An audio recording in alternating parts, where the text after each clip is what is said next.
So hey guys, welcome back to my YouTube channel. I am Deepika and today I am going to explain chapter 5 of class 12, that is the principle of inheritance and variation. ये हमारा 8th lecture है और आज हम क्या करने वाले हैं, आज हम लिंकेज और रिकम्बिनेशन वाला जो टॉपिक है उसको क्रिस्टल क्लियर करने वाले हैं. ठीक है, सो लेट्स बिगिन. और अभी हम स्टार्ट करते हैं कि लिंकेज का कहीं भी नाम आ जाए तो इसके साथ जो साइंटिस्ट है वो उसका नाम को क्या होगा, उसका नाम है मॉर्गन. ठीक है, तो मॉर्गन जो है उन्होंने बहुत सारे मतलब काफ़ी डाई हाइब्रिड क्रॉस किए थे, किसमें, ड्रोसोफिला में, ताकि जो जीन्स वगैरह हैं जैसे जो सेक्स लिंक्ड जीन पे मेनली, तो वो उनका जो काफ़ी क्रॉस किया गया, डाई हाइब्रिड क्रॉस किया गया, तो उसने उस पर अपने रिजल्ट दिए गए. ठीक है, ये क्रॉस बिल्कुल सिमिलर थे जो डाई हाइब्रिड क्रॉस अपने मेंडल ने किए थे पीस के अंदर. जैसे कि मॉर्गन ने हाइब्रिडाइज किया, येलो बॉडी है उसकी और वाइट आई फीमेल है. जैसे फीमेल जो है उसकी जो बॉडी है वो येलो कलर की है और उसकी जो आईज़ हैं वो वाइट हैं. ठीक है, ऐसे ही जो मेल है वो ब्राउन बॉडी का ले लिया और रेड आईज. देखो डाई हाइब्रिड का मीनिंग क्या होता है, डाई हाइब्रिड का मीनिंग है दो character at a same time उनका क्रॉस हो रहा है. मोनो हाइब्रिड का मतलब है कि एक करेक्टर यूज़ कर रहे हैं, डाई हाइब्रिड मतलब दो character at a same time हम यूज़ कर रहे हैं. ठीक है, तो जब इनका क्रॉस किया गया एंड इंटरक्रॉस्ड देयर F1 प्रोगेनी, तो उसने पाया कि दोनों जीन्स जो हैं वो segregate did not segregate independently of each other and F2 ratio deviated very significantly from this ratio expected when the two genes are independent. देखो जैसे मेंडल ने बताया कि ये भाई अपने इनका क्या नहीं होता, इनका मतलब ब्लेंडिंग नहीं होती, तो उसने पाया कि दो जीन्स जो हैं वो ऐसे सेग्रीग्रेशन नहीं दिखा रही इंडिपेंडेंटली. और इसका F2 रेशियो वो नहीं मिला जो मेंडल को मिला. मेंडल को क्या मिला था, 9:3:3:1, राइट. तो यहाँ पे हमें ये रेशियो नहीं देखने को मिला. तो मॉर्गन ने और उसके जो ग्रुप हैं तो knew that the genes were located on X chromosome. तो इन्होंने देखा कि जो एक्स क्रोमोसोम पे जीन्स हैं and saw quickly that when the two genes in dihybrid cross were situated on the same chromosome.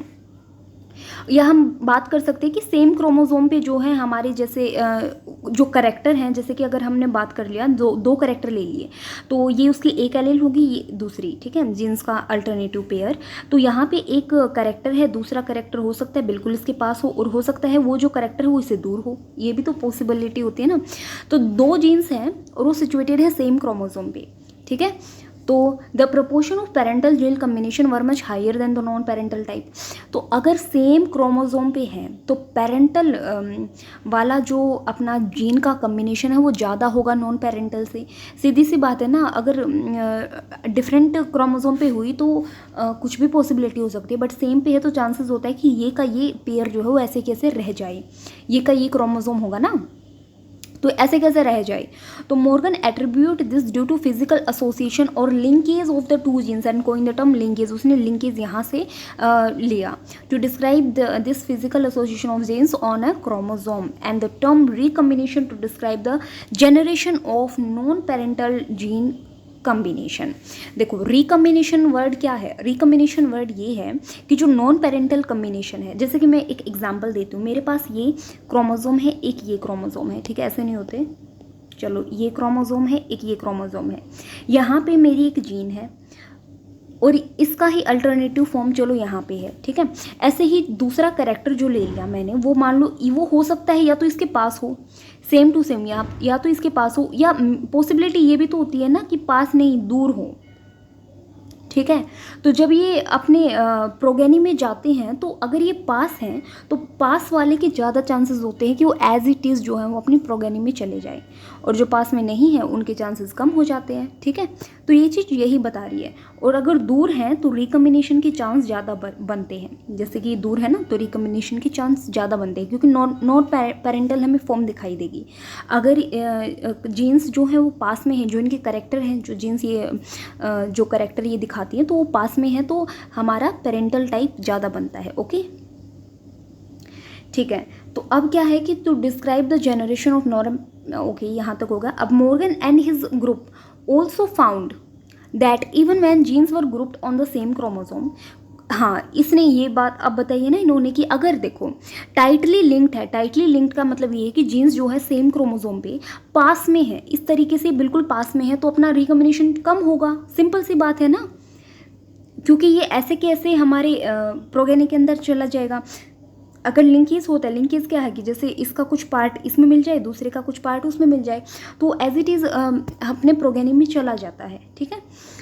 अब क्या कह रहे हैं कि जैसे while others are loosely linked, यहाँ हम फिगर 5.11 में देखेंगे हम कि क्रॉस ए में उन्होंने क्या दे रखा है, टाइटली लिंक्ड है, और क्रॉस बी में क्या दे रखा है उन्होंने, लूजली लिंक्ड है, तो यहाँ रिकॉम्बिनेशन के चांस भाई ज़्यादा होंगे। For example he found that the genes white और येलो वो अगर टाइटली लिंक है एंड शोड ओनली 1.3%, तो देखो इनमें कितना कम रिकॉम्बिनेशन देखने को मिला, मतलब नॉन पेरेंटल, बिल्कुल ये कि ये पॉसिबिलिटी उनके प्रोगेनी में पहुँच गई। लेकिन वाइट और जो मिनिएचर विंग है ये दूर दूर है, इनके कैरेक्टर जो हैं उन पे जो जीन्स इनको जो कैरेक्टर दिखाती है वो दूर दूर है, तो 37.2% रिकॉम्बिनेशन है यहाँ पे। अब यहाँ पे एक बहुत इंपॉर्टेंट नाम आता है जो कि नीट में पूछा जा चुका है, अल्फ्रेड स्टर्टवेंट। तो वेट हाईलाइट करने दो। तो ये मॉर्गन का ही स्टूडेंट है, अल्फ्रेड स्टर्टवेंट।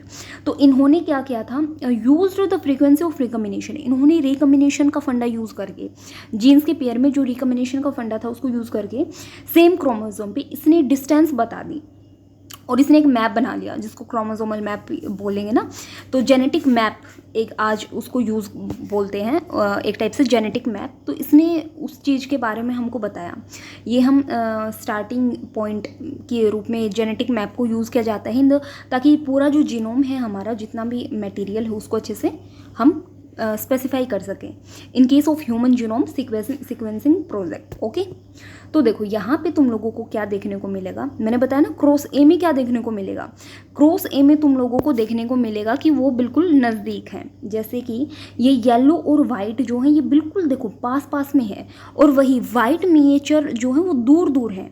तो तुम खुद बताओ कि पेरेंटल जो है वो प्रोगेनी में बिल्कुल पास पास जा रहा है, एक टाइप से पास पास जाएगा, ठीक है। जैसे ये येलो वाइट है तो देखो ये कंट्रीब्यूट हमारा येलो वाइट यहाँ भी आ गया, लेकिन ये पास पास में है, ठीक है। इसी तरीके से जो हमारा जैसे पेरेंटल यहाँ पे कितना बना, पेरेंटल यहाँ पे जो है वो 98.7% और रिकॉम्बिनेशन यहाँ पे बहुत कम है 1.3%, ठीक है। अगर आप इसकी F2 जनरेशन देखोगे तो आपको ये देखने को मिलेगा कि जैसे ये जो जीन्स है वो आपस में कंबाइन हो रखी है और ये ऐसे कैसे जैसे प्रोगेनी में पहुँच रखी है, ठीक है। तो यही आप लोगों को यहाँ पे देखने को मिलेगा और यही इन्होंने बता रखा है। तो पेरेंटल टाइप यहाँ पे काफ़ी ज़्यादा है और रिकॉम्बिनेंट कम है, ठीक है। ये क्लासिकल ये स्टडी कर रखी है उन्होंने, ठीक है। आपको ये चीज़ रटनी नहीं है, आपको बस एक फंडा समझना है, एक लॉजिक समझना है कि क्रोमोसोम पे जो जीन्स पास में हैं उनका पेरेंटल टाइप ज़्यादा है, जो जीन्स क्रोमोसोम पे दूर दूर हैं उनका पेरेंटल टाइप कम है, बस ये चीज़ समझनी है, ठीक है। ये तो उन्होंने बहुत सारी मेहनत करके एक टाइप से प्रैक्टिकल व्यू दिखा रखा है यहाँ पे, बट जो मेन चीज़ समझा रखी है वो यही चीज़ है, ये चीज़ समझ ली तो ये पूरा समझ लिया, ठीक है। तो यहाँ पे जो है जैसे कि पेरेंटल टाइप कम है और मतलब नॉर्मल है, और जो रिकॉम्बिनेंट है वो इस वाले से ज़्यादा है, ठीक है। जो दूर दूर जीन्स है उनका रिकॉम्बिनेशन ज़्यादा है। चलो यहाँ तक हमें ये चीज़ समझ आया, ठीक है। तो ये हमारा जो डाई हाइब्रिड क्रॉस इन्होंने बता रखा है मॉर्गन ने, और क्रॉस दिखा रखे हैं अलग अलग, वो क्या रिप्रेजेंट करते हैं वो सब चीज़ें हैं। तो आज के लिए ये टॉपिक इतना ही गाइस, अब मिलते हैं नेक्स्ट वीडियो में विद नेक्स्ट लेक्चर। सो कल जो है मतलब वो हम करने वाले हैं polygenic inheritance and pleiotropy. Okay, so thanks for watching this video guys, and if you like my video then also subscribe my channel. Thank you.